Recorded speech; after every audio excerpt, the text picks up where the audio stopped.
OBC की हित की बात चलेंगी तो उसको विरोध करना उसकी एक फैशन हुई थी। बोले फैशन, फैशन हा शब्द वापरला। और उसके बाद में जब उस दिन, जिस दिन वो बिल चर्चे को आ गया वो संसद के अंदर, तब क्या हुआ? बोले सरदार वल्लभ भाई उठे, गृह मंत्री, उन्होंने भाषण करे, वो बिल के खिलाफ करे कि यहां पर आयोग, उसकी नियुक्ति नहीं होना, आयोग वहां पर नहीं होना। उसके बाद में हर एक लोगों ने वहां पर, खासदारों ने वहां जहां उले 25-30 खासदारों ने वहां पर अपना अपना मत व्यक्त करा। और उसके बाद में कायदे मंत्री डॉक्टर बाबा साहेब आंबेडकर वहां संसद में उठे और 340 नंबर के बारे में वहां पर उन्होंने भाषण किया। क्या भाषण किया? बोले उन्होंने भाषण ये किया कि भारत के अंदर सामाजिक और शैक्षणिक दृष्टया जो मागासलेले, बैकवर्ड जो क्लास है, जो भटकते हैं देश के अंदर, वो दरखोरे में इधर उधर भटकते हैं, उनको सामाजिक और शैक्षणिक न्याय देने के लिए 340 नंबर का जो आर्टिकल है वो नहीं दिए तो सोशल इक्वालिटी का भंग हो जाएगा, सामाजिक न्याय का भंग हो जाएगा और अपना देश ये वर्ल्ड के अंदर नालायकपना करेंगे, ये देश को ये बदनाम करेंगे पूरा वर्ल्ड। आपको सोशल इक्वालिटी को तुमने यहां पर ठुकराएंगे तो हमारा भारत देश कभी भी महासत्ता नहीं बनेगा, आगे नहीं जाएगा। इसलिए 340 नंबर का आर्टिकल से यहां पर आयोग की स्थापना होनी चाहिए। देखो, एक आदमी 543 खासदारों में बात कर रहा है और पूरे खासदार उनके खिलाफ है। और उस वक्त जेठमलानी बोले पंडित जवाहरलाल नेहरू का बाद में पराजय होगा और डॉक्टर बाबा साहेब आंबेडकर का विजय होगा है। बोले अंगावर शहारे आले साहेब। म्हणजे डॉक्टर बाबासाहेब आंबेडकरचा विजय झाला आणि ज्या पंडित जवाहरलाल नेहरूंच्या पाठीमागे थंपिक मेजॉरिटी होती त्यांचा पराजय झाला, तरी आमचा 52% ओबीसी कुणाबरोबर मैत्री करतो? नेहरू गांधी बरोबरच करतो, आंबेडकर विचाराबरोबर करतो का? अरे मित्राबरोबर मैत्री केली तर प्रगती होणार, मित्रांनी शत्रूबरोबर जर प्रगती केली तर अधोगती होणार। आम्ही मित्राबरोबर मैत्रीच केली नाही म्हणून आमची प्रगती होत नाही। मित्रांनो, आमचे जे काय ओबीसीचे लोक आहेत त्यांना सांगायचं हे खरं नाही का? अरे कमंडलनी आमचं पोट भरतं का? मंडलनी आमचं पोट भरतं? सांगा ना, आमचं मंडळीच पोट भरलं ना आम्हाला। आम्ही लोक कसे आहेत बरं का, चमत्काराशिवाय नमस्कार करत नाहीत। अर्धवट मंडल आयोग मिळाला, हा एक भाग झाला सांगायचा। म्हणजे ह्याला एक्सपोज कुणी केलं? ब्राह्मण, क्षत्रिय, वैश्य हे एकत्र होतात ओबीसीच्या विरोधात। हा एक मुद्दा लक्षात ठेवा तुम्ही। बाबासाहेबांनी 340 नंबरचं कलम लिहिलं ना संविधानामध्ये, त्यावेळेस त्यांना सरळ फॅसिलिटी दिल्या होत्या। सरळ, जसं 341 ला आणि 342 ला सरळ फॅसिलिटी दिल्या होत्यात ना, त्यांचं शेड्यूल त्या ठिकाणी निर्माण केलं होतं, फर्स्ट सेकंड। आणि तसं सुद्धा शेड्यूल ओबीसी साठी सुद्धा बाबासाहेबांनी निर्माण केलं होतं। आणि 340 नंबरच्या कलमानवे सरळ सरळ फॅसिलिटीज इथालच्या 3744 जातीला मिळायला पाहिजे होतात। ST SC ला सरळ दिल्यात। बाबासाहेब विचारायला गेले पंडित जवाहरलाल नेहरूला, पंतप्रधान जी 340 नंबर्स क्या तुमने जो इसमें चेंज करे, उसमें अमेंडमेंट कर रहे हैं आयोग की, ये बात गलत है। पंडित जवाहरलाल नेहरू काय म्हणले? बाबासाहेबांना काय म्हणले? बाबासाहेब ST SC के बारे में हम कुछ बात करें क्या? You are not belonging to OBC. Mister Gandhi is belonging to OBC. I will talk with the mister Gandhi. आणि मग मिस्टर गांधीने खुट्टी मारून ठेवली आयोगाची, आमच्याकडे हे लक्षात ठेवा, नाहीतर आम्हाला सरळ सरळ असणारे त्या ठिकाणी असणारे फायदे मिळाले असते। ST SC सारखे, ST आणि SC सारखे फायदे मिळाले असते। काय केलं? खुट्टी मारून ठेवली कुणी? पंडित जवाहरलाल नेहरूंनी। नंतर आयोग स्थापन झाला, काकासाहेब कालेलकरला त्या ठिकाणी पुण्याच्या ब्राह्मणाला त्या ठिकाणी नियुक्त करण्यात आलं पंडित जवाहरलाल नेहरूंनी। त्यांनी सरळ सरळ खरं खरं त्या ठिकाणी दिलं की इथल्या 52%ला 27% आरक्षण द्या। बरोबर आहे ना? हे कोण होते सगळे? आणि बाबासाहेबांनी त्यावेळेस जनगणनेची मागणी केली होती। 1949 भारतीय सेन्सस ऍक्ट 1949 प्रमाणे या देशामध्ये ओबीसीची असणारी जनगणना 1951ला झाली पाहिजे, हा आग्रह होता बाबासाहेबांचा. बाबासाहेबांनी शेवटी जाता जाता ही खंत व्यक्त केली होती. एक ठिकाणी पुस्तक आहे त्यांचं, मला त्याचं नाव नाही माहीत, पुस्तकाचं लक्षात नाही माझ्या.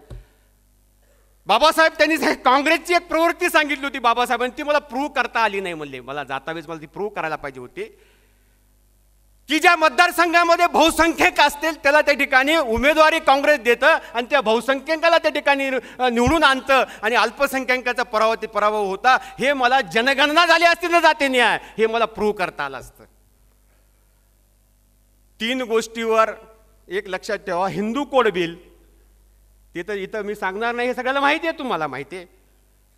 काकासाहेब कालेलकर आयोगाचा न स्वीकार आणि जनगणनेचा ना त्या ठिकाणचा असणारा स्वीकार, या 3 मुद्द्यावर डॉक्टर बाबासाहेब आंबेडकरांनी कायदेमंत्री पदाला खुर्चीला लात मारणारे ते आमचे मित्र असू शकतात का शत्रू असू शकतात, त्याच्या ओबीसीचा शोध घेतला पाहिजे. नाही, आमचं ओबीसी तिथं विचारच करत नाही, कारण आम्ही म्हणजे दैव मानणारे देव मानणारे लोक आहोत. आम्हाला इंजेक्शन दिलेलं आहे, इंजेक्शन अनास्थिया देतात ना ऑपरेशन करायच्या पूर्वी, भुलीचं इंजेक्शन. आमच्या ओबीसीला वैदिक परंपरेचं इंजेक्शन दिलेलं आहे. आणि ज्यावेळेस त्यांची धुंदी उतरायला लागली की परत आता टीव्ही चॅनल सुरू झाले रात्रीचं, अमुक चमत्कार तमुक चमत्कार, हे सुरुवात त्या नशेतच राहायला पाहिजे, अनास्थियामध्येच राहायला पाहिजे. तो त्याला कोमामध्ये टाकलेलं आहे. कसं ऐकन ते, म्हणजे आम्ही देवाला बोलू नका म्हणल्यावर कसं ऐकन ते. मुंशी जी हो नहीं सुनने का ये लोग. तो कोई तो भी यूनिवर्सिटी लेना चाहिए, इसलिए यूनिवर्सिटी लिए तो रिस्पॉन्स तो बहुत मिल रहा है साहब, ऐसा कुछ नहीं. पहले हम रिएक्शन देते थे, अभी एक्शन लिया हमने. We are reactionary before, but we are the actionary now. हम क्रियावादी होना चाहिए, हम प्रतिक्रियावादी थे पहले ना. हम किसके ऊपर भी प्रतिक्रिया देते थे, अभी हम क्या करेंगे, क्रिया करेंगे और प्रतिक्रिया वो देंगे. देखो ये एक बात हो गई. हमारा IIT IIM का भी जो विरोध होगा ये किसने करा, ये भी बात हो गई. तीसरी बात, हमारा जनगणना का निर्णय होगा सब, और जनगणना का निर्णय का जो 544 खासदारों ने निर्णय लिए उसके ऊपर कमेटी बैठी और कमेटी ने भी बोला कि यहाँ ओबीसी की जाति न्याय जनगणना हम करेंगे. ये भी हो गया. लेकिन 2 बाबा को लाए, एक रामदेव बाबा को लाए, एक अन्ना हजारे को लाए. और 2 बाबा ला के हमारे लोग ही गए सुनने को रामलीला मैदान पे. अरे हमारे लोग ही गए वहां पर, जैसा बाबरी मस्जिद गिराने को हमारे लोग गए ना, तो राम, अभी उनको मालूम है कि राम का नाम बोथट हो गया, अभी वो उसको नहीं पकड़ना चाहिए, अभी आर्थिक भ्रष्टाचार का मुद्दा लाओ. वेलकम करे ना रामदेव बाबा को, ये देश के गृह मंत्री ने उसको वेलकम करे, वहां पर बिठाए, उनको परमिशन दिए और रात को अटक करे. रामलीला मैदान पे तो हजारे थे, उनको भी जेल में डाले, दूसरे दिन छोड़ दिए. मेरे ओबीसी बांधवों, मैं पूरी सावधानी से आपको बात कर रहा हूं, गंभीरता से बात कर रहा हूं. ये जो 2 बाबाओं को लाए ना, ये जनगणना के ऊपर से ये देश का लक्ष्य विचलित होना, इसलिए ये 2 बाबा को लाए थे. अरे 2 बाबा कौन थे? वो भी हिंदू थे, हम भी हिंदू थे ना.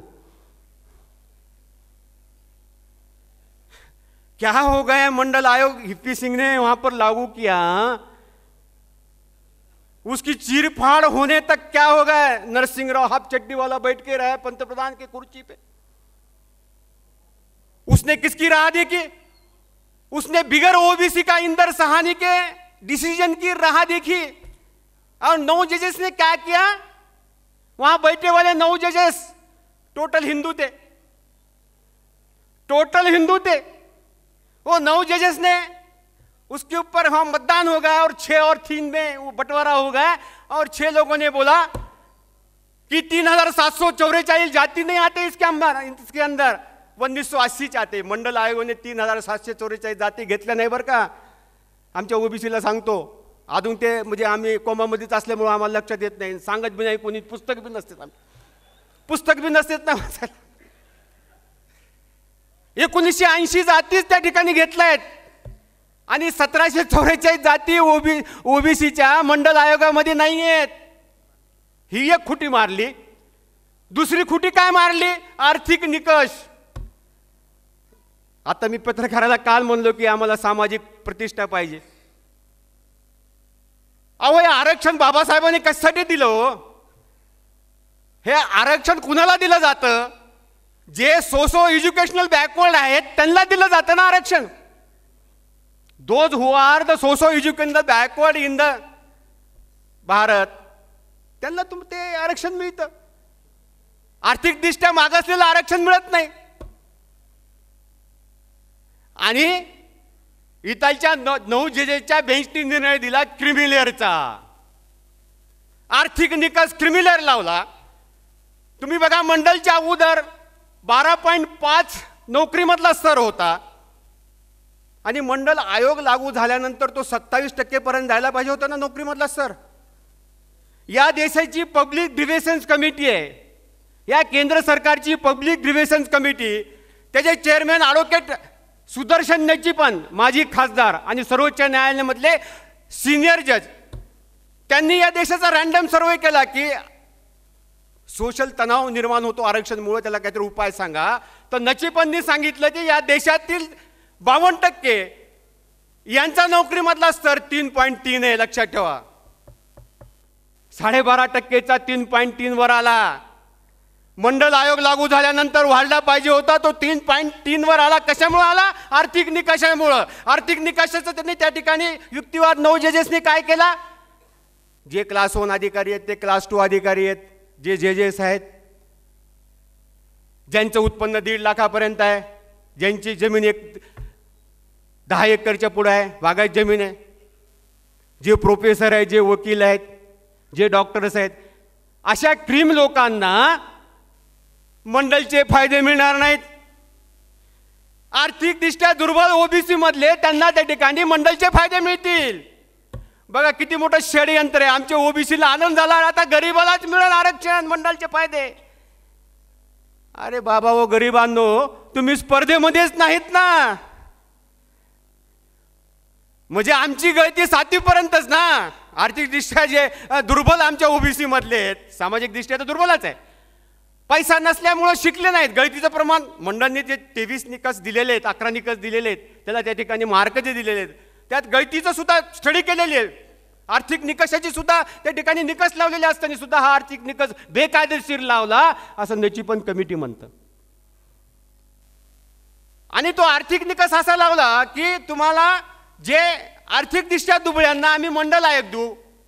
म्हणजे ज्यांना कॅन्सर झाला ना त्यांना काय सांगितलं की मंडल रूपी सलाईन देऊ, तुम्हाला मंडल रूपी सलाईन देऊ. म्हणजे कॅन्सरला सलाईनचा काय फायदा?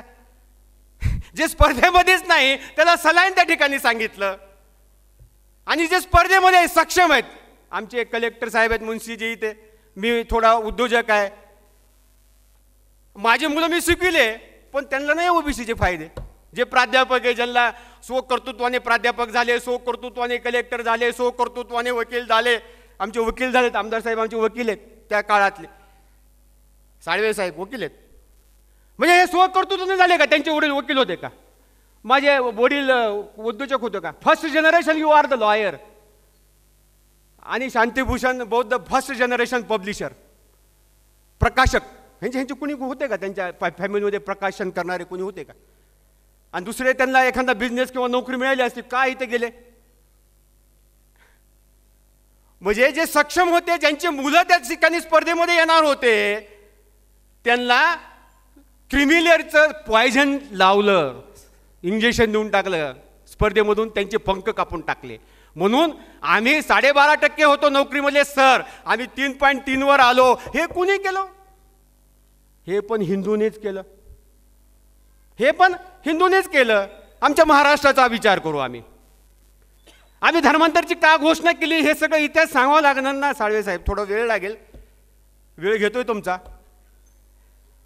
कधी लोक जमत नाही एवढे मोठे.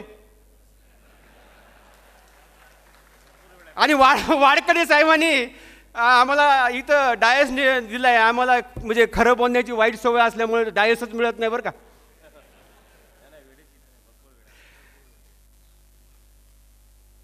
आता ह्या सर्व ह्यामध्ये जर आपण बघितलं तर हे सर्व उच्चवर्णीयच आहेत ना आतापर्यंत हे झालेले. या ठिकाणी ज्या बाबतीमध्ये मी जे बोलतोय की आम्हाला जो काही विरोध जे होतोय त्या विरोधाला विरोध करणारे कोण आहेत ते सगळे हिंदूच आहेत. आणि मग हे सर्व हिंदू आम्हाला विरोध का करतात मला प्रश्न पडला ना. अरे आम्ही ओबीसीचे लोक आम्ही आमचा मुलगा जन्माला शाळेत जातो आणि शाळेत गेल्यानंतर अगोदर हिंदू लिहितो आणि कंसात भावसार लिहितो. हिंदू लिहितो कंसात कुणबी लिहितो, हिंदू लिहितोच कंसात परीट लिहितो, हिंदू लिहितोच कंसात माळी लिहितो, अगोदर हिंदू लिहितो.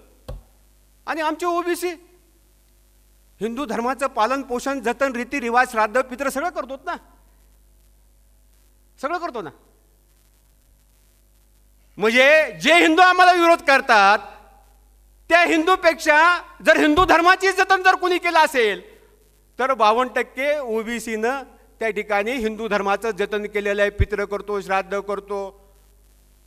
365 दिवसात जे काय काय असेल, चंद्रग्रहण असेल, खगास ग्रहण असेल, सूर्यग्रहण असेल, इतिपात असेल, पित्र असेल, नागपंचमी असेल, राखी पौर्णिमा असेल, दसरा असेल, दिवाळी असेल, बोंबलाईचा दिवस असेल.